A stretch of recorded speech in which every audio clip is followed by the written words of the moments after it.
So let's bring in Bill Roggio. He's a senior fellow at the Foundation for Defense of Democracies and editor of the Long War Journal. Bill, thanks very much for joining us. Thanks for having me. So should we be celebrating the elimination of one of the most heinous terrorists and criminals in the world, or should we be alarmed at the fact that he was in Kabul in the first place? The answer is both. The strike was commendable. It was difficult to execute, but and Zawahiri is wanted. He's been wanted for 24 years, since the embassy bombings in Kenya and Tanzania that killed hundreds of civilians. Osama bin Laden's deputy since 9/11. He's been on the run for 20 plus years, one of the most wanted men on the planet. So yes, we should be celebrating his death, but it took quite a long time to get him. We should be more concerned that al-Qaeda is in Afghanistan. Al-Qaeda never left Afghanistan. The big lie sold by the last three administrations was that al-Qaeda was gone, was decimated, was defeated, was degraded, all the other D words. It was done. They use this to justify withdrawal from Afghanistan. But at the entire time, al-Qaeda and the Taliban were operating closely. Zawahiri's presence in Kabul was merely confirmation and exclamation point on the fact that that relationship still existed. And Bill, you say Zawahiri was on the run, but it turns out until this week, he's been sitting in a very, very fancy mansion block in a smart part of Kabul, actually in an apartment, I think it said, that is very closely tied to the Taliban leadership. So that really does suggest that the connection between al-Qaeda and the Taliban is as strong as ever, doesn't it? It is as strong as ever. The home that he was staying in is reported to be owned by the chief of staff, the gentleman named Sirajuddin Haqqani. He's the Taliban's deputy emir, one of two deputy emirs or leaders. And he also is the interior minister for the Taliban. He's arguably the most powerful Taliban leader. And make no mistake, the rest of the Taliban leadership, or the key leaders within the Taliban, would have known that Zawahiri was in Afghanistan and under the care of Sirajuddin Haqqani.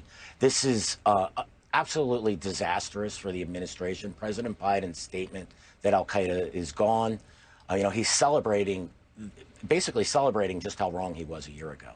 Now, in making the case for the pullout from Afghanistan last year, President Biden said the U.S. would retain the capacity and the option to conduct strikes against terrorists and potential threats. Over the horizon is the phrase that's used. You don't need to have forces deployed right there in country in order to do it. And I suppose to some extent isn't what they achieved this week, isn't what we achieved this week proof of that? This is the first strike recorded in Afghanistan over the horizon since the U.S. withdrew almost 1 year ago. Killing one leader, that's good. It's proof of concept. It shows they can do it. The question is Zawahiri is not alone. His staff is very likely to be in Afghanistan.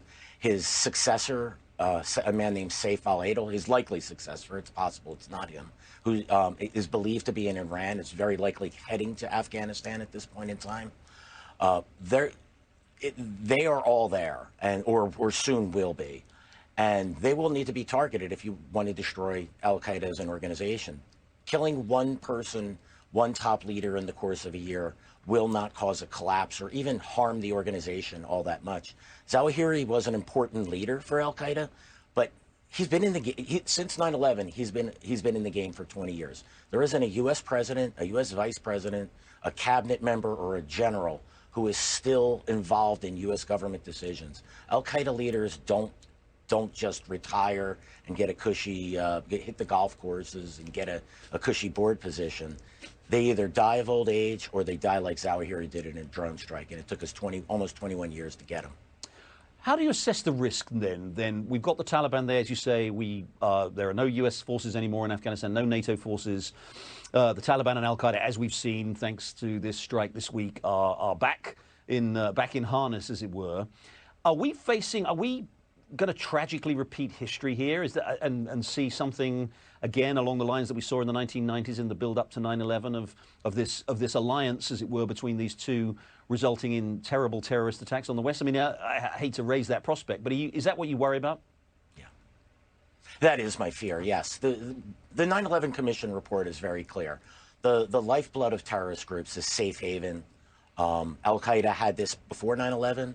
And keep in mind, Afghanistan wasn't even fully controlled, nor did it have all the functioning apparatuses of a state. The Taliban fully controls Afghanistan today. Again, it has U.S. weapons left behind. Training, there's training camps. Its relationship with the Taliban is even stronger, and the U.S. ability to strike inside of Afghanistan.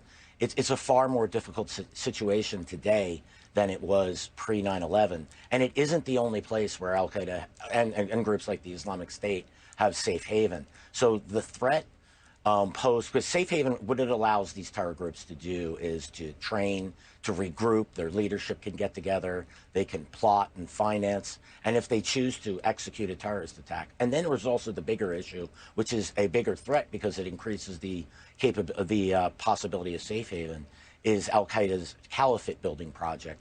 It's trying to expand. It has one emirate within its caliphate. That's the Islamic Emirate of Afghanistan. That's what the Taliban calls themselves. And so, yes, I am extremely worried. Bill Roggio, Foundation for the Defense of Democracies, with that rather troubling message. Thanks very much for joining us. Thanks.